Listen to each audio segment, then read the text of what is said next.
En la gris mañana de un lunes cualquiera, Elisa Navarro, de 68 años, esperaba sentada en un banco de madera del vestíbulo de la residencia Los Almendros, con una pequeña maleta con ruedas apoyada en la pierna. Llevaba un abrigo de lana azul marino y un pañuelo discreto en el cuello, intentando disimular la hinchazón causada por la reciente biopsia. Elisa había sido bibliotecaria por más de 30 años, guardiana silenciosa de las historias de los demás.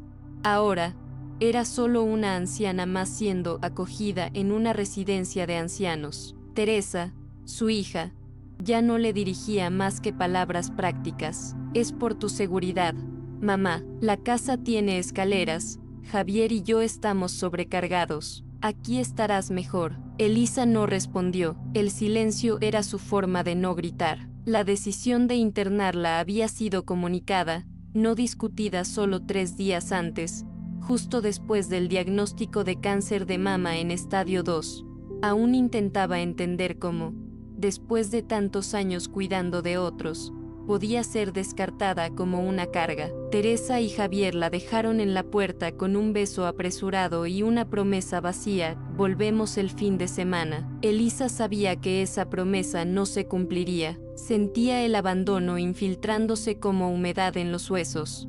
Lo que ellos ignoraban era que, dentro de aquella simple maleta, había más que ropa. Había una carpeta de cuero oscura, que contenía escrituras, comprobantes de transferencias y una carta manuscrita con la firma de su hermano Mateo, el único que, en vida, la había visto por completo. La primera noche en la residencia fue un choque de sonidos y silencios.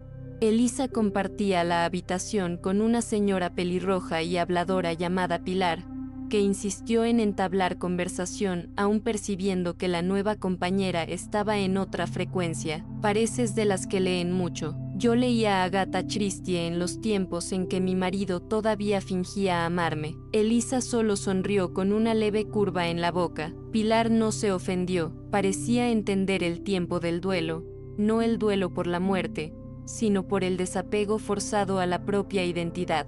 Elisa, que siempre había vivido entre estantes organizados y niños fascinados con libros ilustrados, ahora debía adaptarse al olor ácido de los pasillos, a las enfermeras apresuradas y a las comidas tibias. Aquella noche se despertó 2 veces por los gemidos del vecino de la habitación contigua. Se sentó en la cama, apretó el pañuelo alrededor del cuello y, por primera vez en meses, lloró en silencio. No era miedo a la muerte, era la sensación de haber sido reducida a alguien sin historia.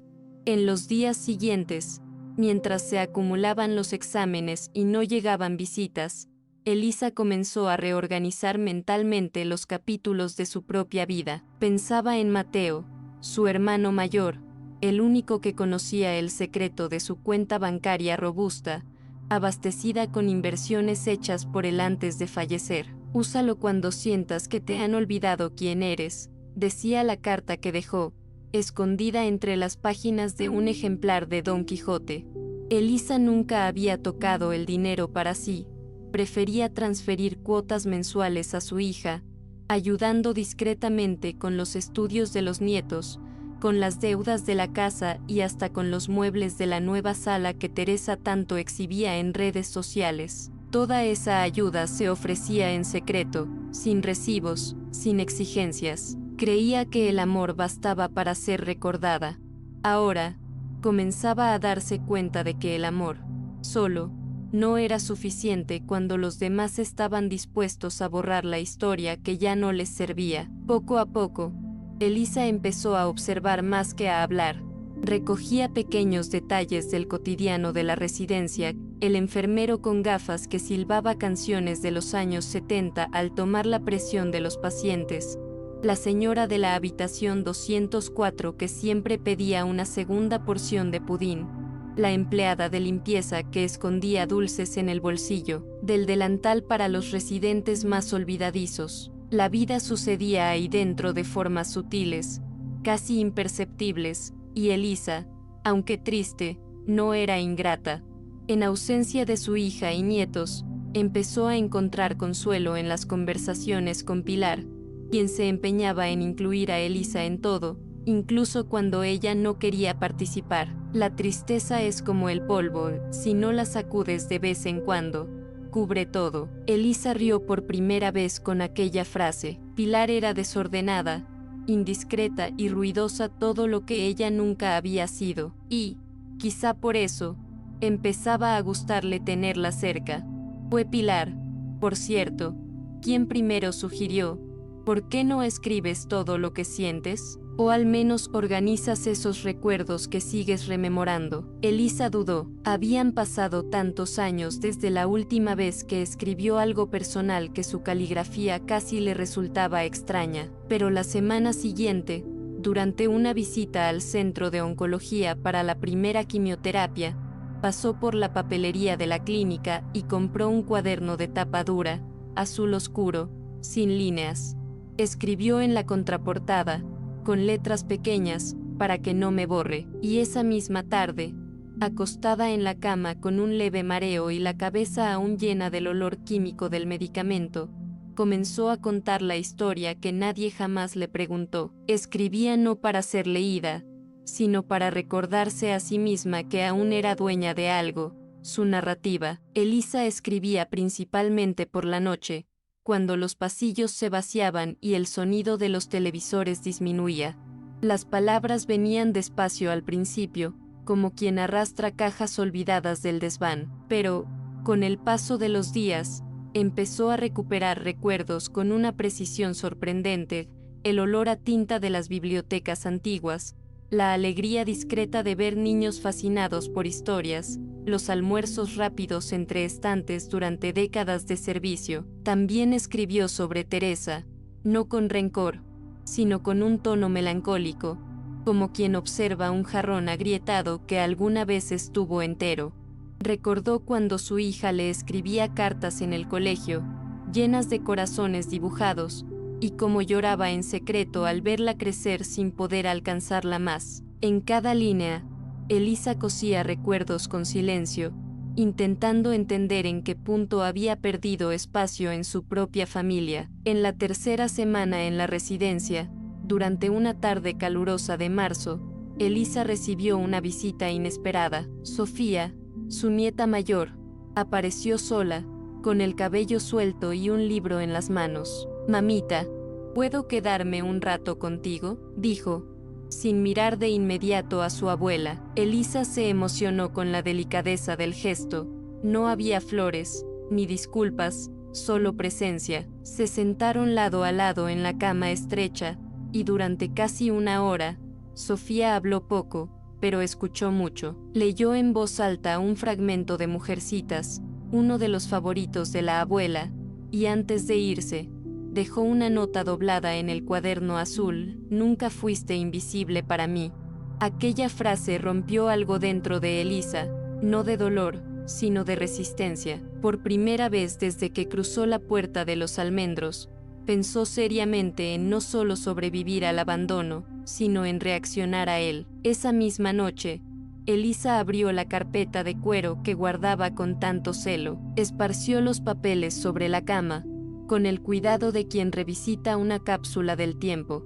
Allí estaban los comprobantes de las transferencias mensuales hechas durante los últimos 17 años a la cuenta de su hija, los recibos de pagos escolares, las cancelaciones parciales de la hipoteca, e incluso los contratos de mantenimiento de la casa, todos a nombre de Teresa, todos pagados por ella. Debajo de todo, reposaba la carta de Mateo, amarillenta y doblada con cuidado.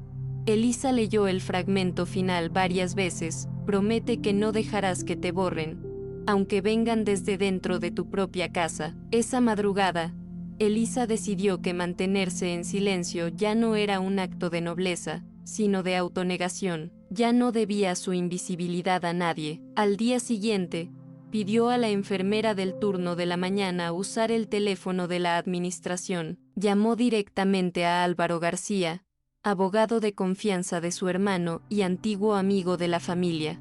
No fue una llamada larga. Elisa era práctica, directa y firme. Dijo que necesitaba ayuda para revocar lo que había concedido a Teresa años atrás, los poderes de movimiento bancario, los vínculos jurídicos y, principalmente, los pagos mensuales hechos por costumbre. Álvaro no hizo preguntas innecesarias, solo respondió con un estaré allí mañana a las 15 horas y cumplió.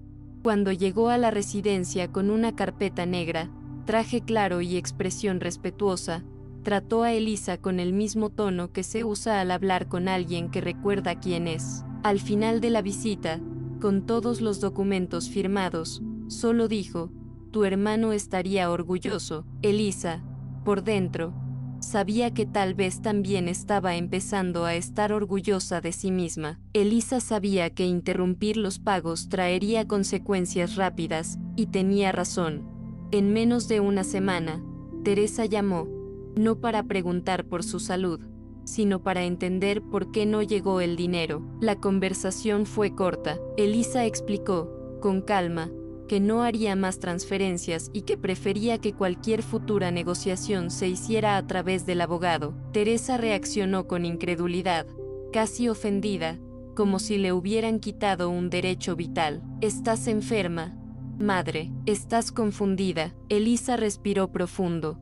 Por primera vez en muchos años, estoy exactamente donde necesito estar, consciente. Al colgar, sintió el pecho ligero, como si, finalmente, hubiera encontrado una manera de decir basta sin levantar la voz. Era la primera grieta en el muro de silencio que había construido a su alrededor durante décadas.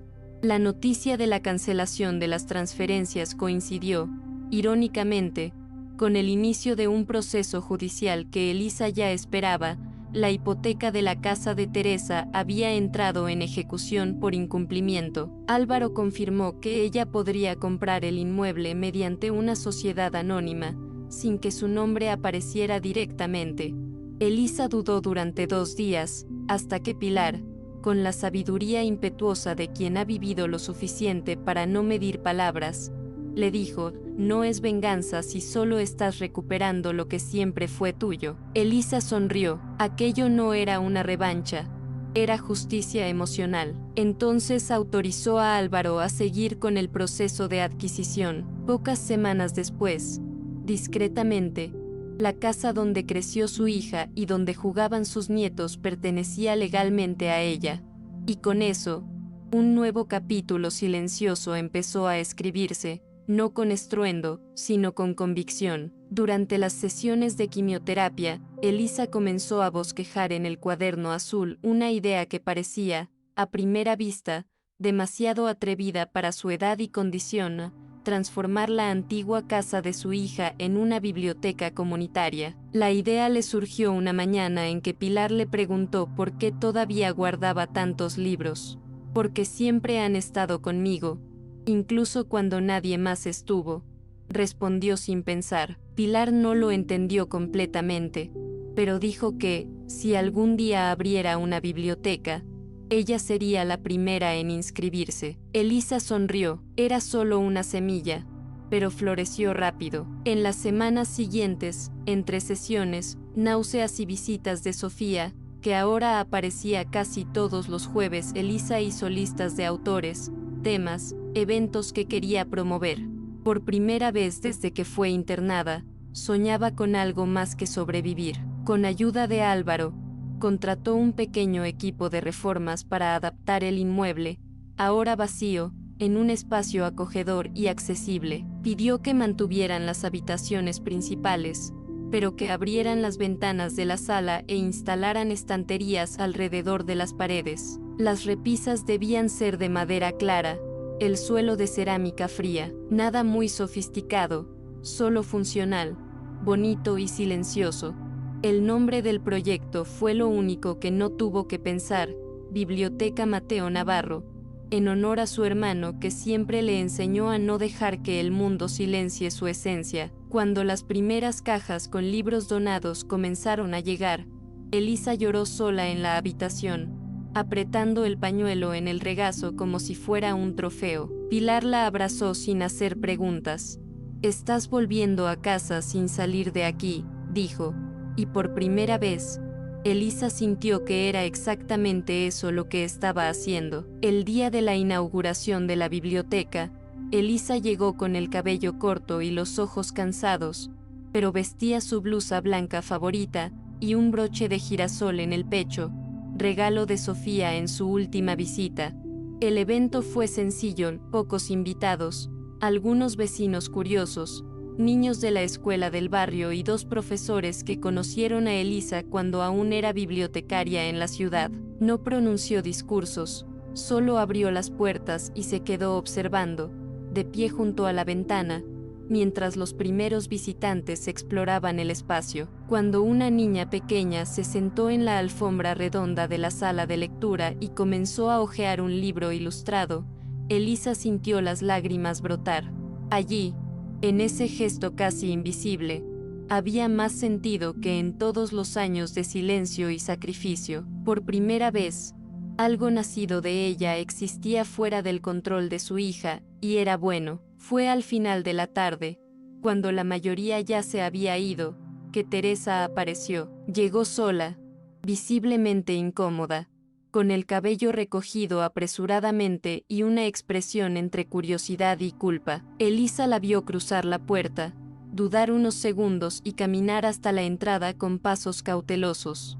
Supe de la biblioteca, vine a ver cómo quedó, dijo, sin mirar a los ojos de su madre. Elisa asintió y solo abrió espacio para que entrara. Teresa caminó despacio por el lugar, observó los libros, tocó una de las estanterías y, finalmente, se detuvo frente a la placa con el nombre de Mateo. Se quedó ahí, en silencio, por largos minutos. Luego, se volvió hacia Elisa y dijo, si quieres, puedo ayudar con la organización de las donaciones. La respuesta de Elisa fue simple, puedes, pero solo si es con respeto. En ese instante, no había rencor, había, finalmente, un límite. En las semanas siguientes, Teresa comenzó a visitar la biblioteca los sábados, sin previo aviso y sin grandes gestos. Llegaba, organizaba las estanterías, etiquetaba libros, barría el suelo y, en silencio, observaba a su madre interactuar con los visitantes. Elisa no exigía explicaciones, ni ofrecía reconciliaciones fáciles. La relación entre ellas era contenida, práctica, como si estuvieran probando, ladrillo por ladrillo, un nuevo tipo de estructura, una que no dependiera de sacrificios invisibles ni de reproches velados. En lugar de disculpas, Teresa ofrecía acciones, y Elisa, que siempre fue generosa con palabras que no le eran correspondidas, aprendió a acoger gestos silenciosos. A veces, Pilar también aparecía, se sentaba en un sillón rojo cerca de la ventana y decía, en tono de broma, si abres un club de lectura, quiero ser la presidenta honoraria. Elisa reía, nunca imaginó que, en tan poco tiempo, construiría algo que atrajera a los pocos que realmente importaban. Durante una mañana lluviosa, mientras revisaba una caja con donaciones antiguas, Elisa encontró un ejemplar gastado de Don Quijote. Era la misma edición en la que Mateo dejó la carta años atrás. Abrió el libro y encontró, entre las páginas, una hoja suelta que nunca había visto. Era una anotación antigua, probablemente olvidada por algún lector anterior. Con solo una frase escrita a mano, la mayor aventura es recordar quién eras antes de que el mundo te enseñara a tener miedo. Elisa leyó aquella frase repetidas veces, como si cada palabra se deslizara dentro de ella. Era una confirmación no buscada, pero necesaria, porque, de cierta forma, había vuelto a ser quien era, no la bibliotecaria, ni la madre que sostenía todo en silencio, sino la mujer que, aunque cansada, había decidido seguir siendo autora de su propia historia, y ahora se sentía preparada para lo que viniera. La salud de Elisa oscilaba, como era de esperar. Había días buenos, en los que podía caminar por toda la biblioteca, organizar estantes, conversar con los visitantes. Y había días en que el cuerpo pesaba, la náusea insistía y necesitaba descansar en un sillón al fondo de la sala, cubierta con un chal de lana que Sofía le había regalado, pero, incluso en los días difíciles, se esforzaba por estar presente. La biblioteca ya no era solo un espacio físico, era su modo de resistir, de afirmar que aún tenía algo que ofrecer. Sofía, ahora con 16 años, venía con frecuencia. Se sentaba al lado de su abuela y leía en voz alta, o simplemente se quedaba en silencio con ella. Ciertos vínculos no necesitan palabras, solo presencia. Elisa veía en aquella niña trazos de lo que alguna vez fue, curiosa, sensible, capaz de ver lo que otros ignoraban. La conexión entre ambas se volvía, poco a poco, el verdadero legado que Elisa dejaría. Fue en una tarde tranquila de otoño que Sofía le hizo una pregunta que resonó durante días. ¿Perdonaste a mamá? Elisa no respondió de inmediato, sonrió, tocó el borde de la manta y solo dijo, dejé de esperar que ella fuera quien necesitaba. Eso me liberó. Sofía se quedó en silencio, digiriendo la respuesta con una madurez rara para su edad. Elisa ya no sentía la urgencia de arreglar todo, de mantener apariencias, de sostener el mundo con su propio silencio.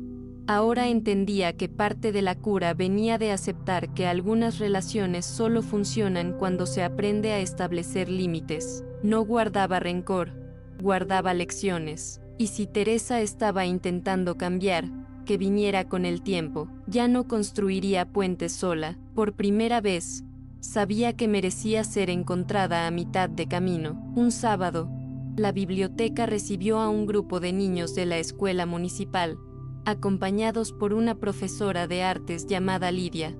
Elisa observaba, sentada cerca de la estantería de literatura infantil, mientras los pequeños corrían de un lado a otro eligiendo libros, encantados con ese espacio diferente a todo lo que conocían. Lidia se acercó, sosteniendo una pila de volúmenes. ¿Usted es Elisa Navarro?, preguntó con amabilidad. Al confirmar, escuchó, mi padre hablaba mucho de usted. Dijo que aprendió a amar los libros cuando usted le enseñó la diferencia entre leer y comprender. Elisa sintió un nudo en la garganta. Eso era más que reconocimiento, era un recordatorio de que, aunque sin saberlo, había dejado rastros de luz en el camino. En ese momento entendió que su historia nunca fue en vano, que cada gesto silencioso, cada libro prestado, cada clase improvisada en la biblioteca de la ciudad, había tocado a alguien. Esa misma tarde, después de que el grupo se fue, Elisa se quedó sola por un tiempo en el salón principal. Pasó los dedos por los lomos de los libros, como quien agradece a cada uno por haber permanecido. Era imposible no pensar en todo lo vivido allí, aunque no hubiera estado físicamente presente durante tantos años. Ahora, ese espacio era suyo, no solo por derecho legal, sino por mérito. Fue entonces que decidió algo que había postergado por meses, escribir una carta para Teresa, no una carta de reconciliación, ni de reclamo, sino una carta simple, clara, donde pondría lo que nunca tuvo valor de decir en voz alta. Se sentó a la mesa, respiró profundo y comenzó, Teresa, no te escribo para juzgar, escribo porque quiero que sepas quién fui, más allá de la madre que conociste. Elisa tardó 2 días en terminar la carta, escribió despacio, con calma, cuidando cada frase como si cosiera a mano una prenda delicada. No se trataba de acusar a Teresa, sino de mostrar quién había sido más allá de los roles que ocupó. Contó sobre los años en la biblioteca, sobre sueños aplazados, sobre el miedo constante a molestar. Reveló los pagos hechos en silencio, no para exigir gratitud, sino para mostrar que todo eso fue una elección, no una obligación. Escribió sobre Mateo, sobre la herencia, sobre la confianza que él depositó en ella. Y finalmente, habló de la biblioteca, no como revancha, sino como una casa construida sobre todo lo que alguna vez le negaron: voz, valor, lugar. Cuando terminó, dobló la hoja con cuidado, la puso dentro de un sobre blanco y escribió, con letra firme, para ser leída cuando estés lista. El domingo siguiente entregó el sobre a Sofía, pidiéndole que se lo entregara a su madre, pero solo cuando sientas que ella escuchará, y no solo oirá. Sofía asintió, con los ojos llorosos, y guardó el sobre en la mochila. Elisa sabía que no podía controlar el momento exacto ni las reacciones de su hija, pero al menos podía garantizar que sus palabras estarían ahí cuando llegara la hora. Eso la liberaba. Ya no había peso en sus hombros, ni esa angustia de una deuda emocional pendiente. Por primera vez en mucho tiempo sentía que había dicho todo lo que necesitaba. Si Teresa decidía leer, comprender o ignorar, ya no era su responsabilidad. Elisa había aprendido, con esfuerzo, que amar también es saber soltar, y ahora estaba lista para vivir el tiempo que le quedaba sin deudas emocionales. Con el tiempo, la biblioteca fue cobrando vida propia. Voluntarios comenzaron a aparecer espontáneamente, aumentaron las donaciones, eventos de lectura empezaron a ser organizados por profesores de la comunidad. Elisa observaba todo con una mezcla de sorpresa y orgullo contenido. Ya no necesitaba estar presente en todas las actividades. Había creado algo que seguía adelante incluso en los días que su cuerpo pedía descanso. Pilar, ahora más involucrada que nunca, se autoproclamó guardiana oficial del silencio y era quien recibía a los visitantes con su humor ácido y alegría escandalosa. A veces, Elisa la observaba interactuando con los niños y pensaba en lo impredecible que era la vida. Jamás habría imaginado que una mujer como Pilar, ruidosa, irreverente, terca, sería una de las presencias más firmes y reconfortantes de los últimos meses. La vida, al fin y al cabo, sabía cómo sorprender. Una noche, mientras revisaba algunos cuadernos antiguos, Elisa encontró una anotación suya de más de 20 años atrás. Era una frase simple, escrita en un momento en que aún trabajaba en la biblioteca municipal: espero algún día hacer algo que quede, incluso después de mí. Al releer esas palabras, sintió un calor silencioso llenar su pecho. Sin darse cuenta, había cumplido el deseo que registró tanto tiempo atrás. No era algo grandioso a los ojos del mundo, pero sí suficientemente significativo para tocar vidas, transformar rutinas, inspirar nuevas historias. Y eso bastaba. Cerró el cuaderno con calma y lo puso junto a la lámpara de noche. Afuera, la calle estaba silenciosa, y la biblioteca dormía con las luces del porche encendidas. Dentro de ese espacio, Elisa ya no era una señora abandonada, era una mujer que había elegido, con coraje, reescribir su propio final. El sobre entregado por Sofía permaneció días sobre el escritorio de Teresa. Ella lo miraba, lo desviaba, lo cambiaba de lugar, como si el papel cargara un peso que no estaba lista para enfrentar, hasta que, en una noche silenciosa, después de una discusión con Javier sobre las finanzas de la casa, se sentó sola en la sala y decidió abrirlo. Leyó despacio, deteniéndose en algunos pasajes, releyendo otros. Lloró en silencio, sobre todo en las partes donde Elisa hablaba de amor sin reproches, de presencia sin reconocimiento, de todo lo que había hecho sin pedir nada a cambio. Al terminar, no sabía exactamente qué hacer. Una parte de ella quería llamar, disculparse, llorar en los brazos de su madre. Otra parte aún luchaba entre orgullo y vergüenza. Pero algo era seguro: aquella carta la desarmó. Por primera vez, vio a su madre como una mujer completa, y no solo como la figura que estuvo allí para sostenerla. 2 días después, Teresa apareció en la biblioteca sin avisar. No trajo flores ni disculpas, trajo cajas con libros antiguos que estaban olvidados en el garaje. Pensé que quizás quisieras estos. Son tuyos, de cuando yo era niña. Elisa miró a su hija, luego las cajas, y asintió en silencio. Teresa puso los libros sobre la mesa y dudó antes de irse. Leí la carta, dijo solo, con los ojos llorosos. Elisa tocó suavemente la mano de su hija y respondió: gracias por haberla leído. No hubo abrazos emocionados, ni reconciliaciones teatrales. Pero había algo nuevo allí, un intercambio limpio, honesto, posible. Teresa se quedó por más de una hora, ayudó a catalogar los libros y se fue con pasos lentos. Elisa la observó por la ventana y, al ver la puerta cerrarse, entendió que la reconstrucción, aunque lenta, había comenzado y eso era todo lo que importaba. En la residencia Los Almendros, los días de Elisa ya no eran los mismos. Aunque todavía hacía seguimiento médico y necesitaba cuidados puntuales, su rutina había cambiado. Pasaba menos tiempo en la habitación y más tiempo en la biblioteca. Pidió a la dirección reducir los días de internación, manteniendo solo las observaciones mensuales. El equipo médico, sorprendido por la evidente mejora emocional, estuvo de acuerdo. Pilar, aunque se quejaba de extrañar a la compañera de cuarto, celebraba cada logro de su amiga. Escapaste por la puerta principal, como una reina disfrazada de bibliotecaria, decía riendo. Elisa, con su calma habitual, solo respondía con una sonrisa.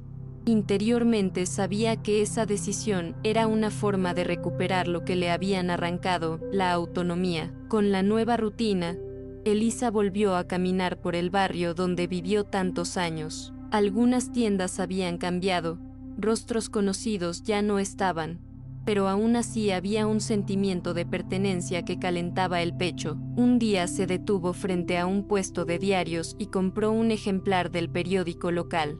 En la última página encontró un pequeño reportaje: Biblioteca Comunitaria lleva lectura y memoria a barrio tradicional. Había una foto suya, de perfil, sonriendo discretamente, y una cita: a veces, todo lo que alguien necesita es un espacio donde pueda ser escuchado sin ser interrumpido. Elisa guardó el periódico con cuidado dentro de su bolso y siguió su paseo. Ese reconocimiento sencillo no era vanidad, era un recordatorio de que ella, silenciosa durante tanto tiempo, ahora tenía voz.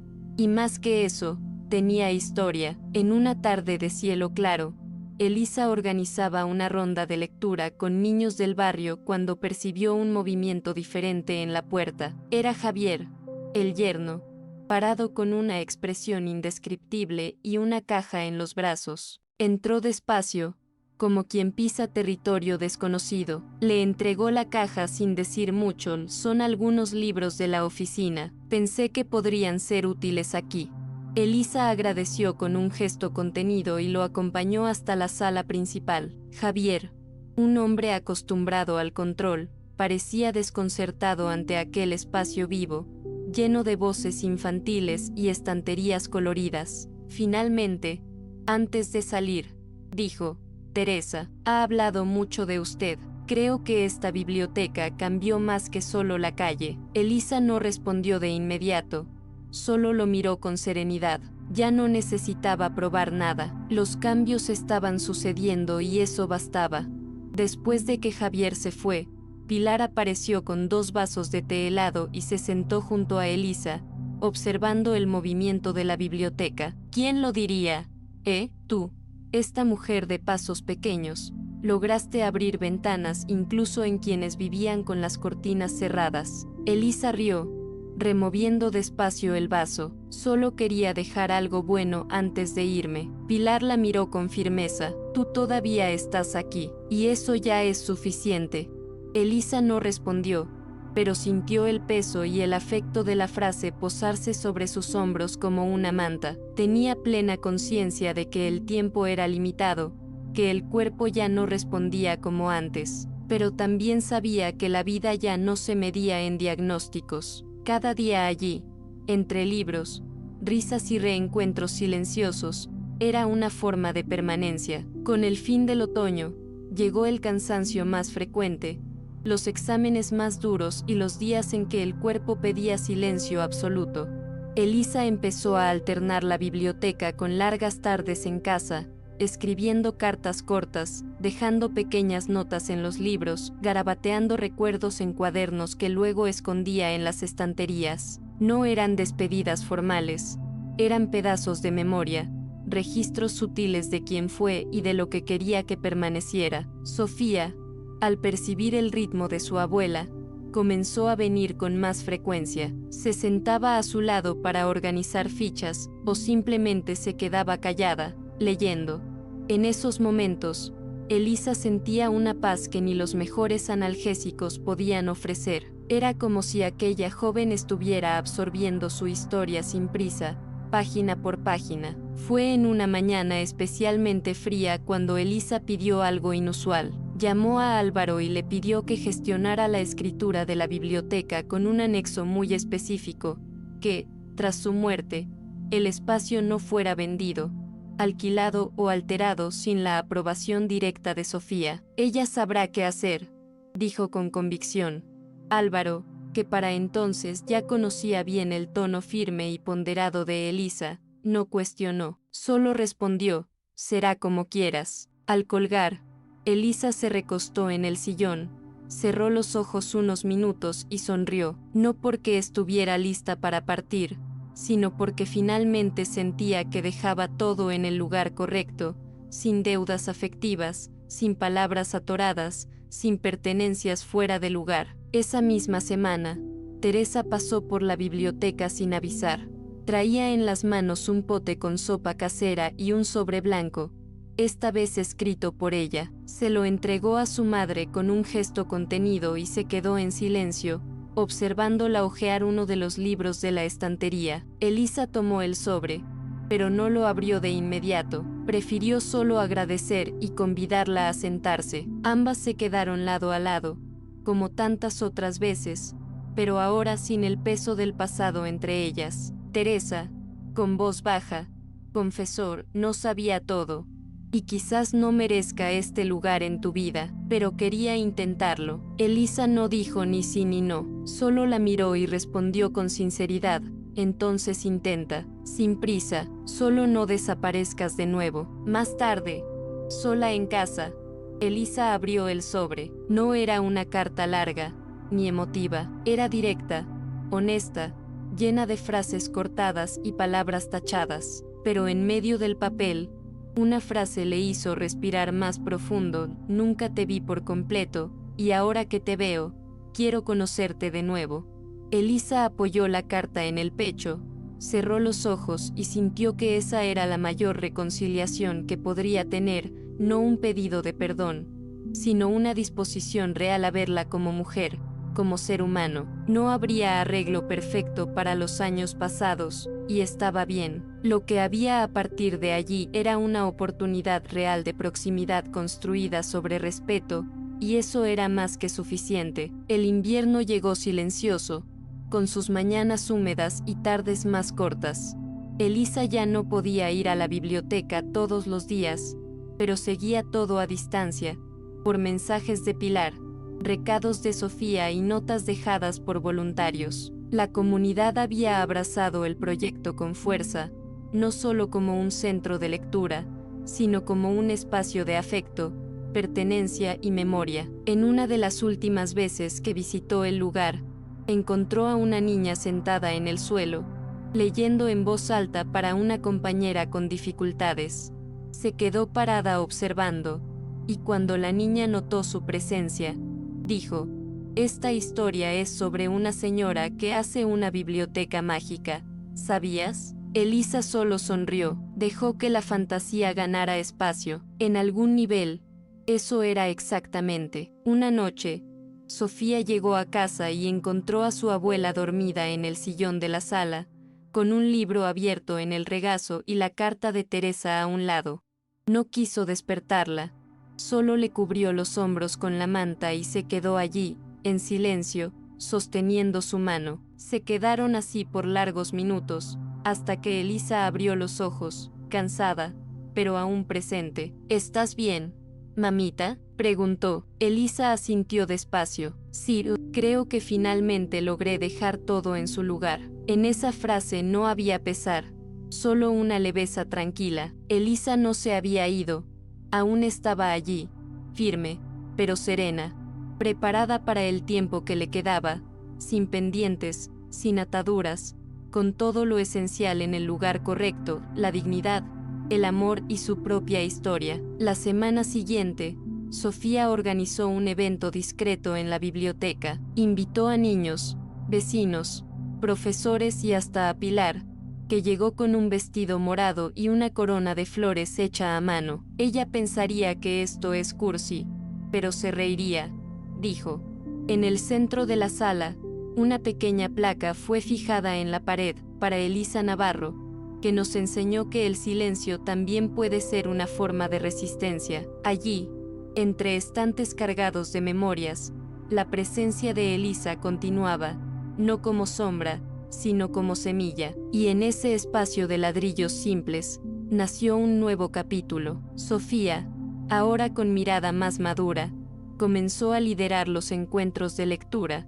Teresa visitaba poco a poco, Pilar seguía siendo la guardiana irreverente, y los niños crecían entre palabras y afecto. La Biblioteca Mateo Navarro ya no era solo un proyecto, era un hogar de historias y reconstrucciones. Y Elisa, incluso en su ausencia futura, permanecería allí, viva en cada libro abierto, en cada voz infantil, en cada mujer que alguna vez necesitó recordar que su vida tenía valor, incluso cuando el mundo intentaba borrarla.